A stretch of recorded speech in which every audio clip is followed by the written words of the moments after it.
Everyone always says, they're in a better place.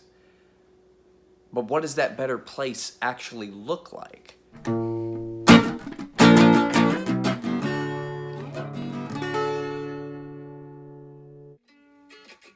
A family friend of ours had lost their dog to a long-term illness. And Liz wanted to give her a gift. So she went to the bookstore, and she wasn't really finding anything that expressed what she wanted to say. I even remember her telling me she wanted a book not just for cats and not just for dogs, but an afterlife where all creatures could inhabit and live. And that's when she came up with the idea for the Great Big Ark in the Sky. Liz and Andrew ended up on the same theater tours together, and they traveled all across the United States doing various shows. And so they got to know each other artistically pretty well. And Liz also knew that Andrew was kind of interested in writing. And I think she kind of wanted his input. I think she knew that he might have some ideas that could benefit the book.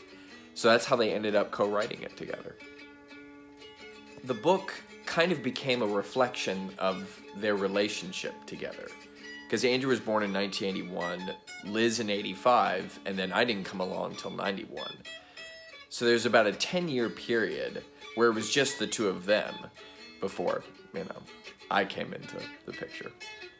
One of my favorite things about the book is that they managed to make this a spiritual journey, but it's grounded in a reality that we are all familiar with.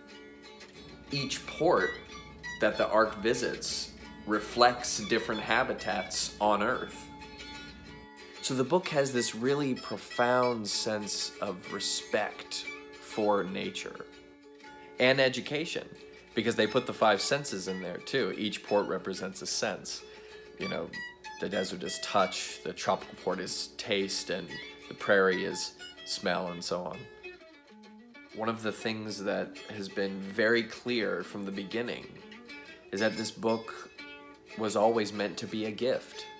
And even though the original gift has been given, the journey hasn't stopped, because now it can be a gift for anyone, to give to anybody.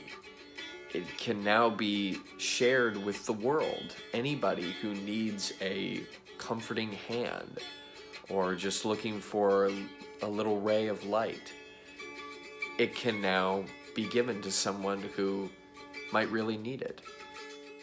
So the journey continues.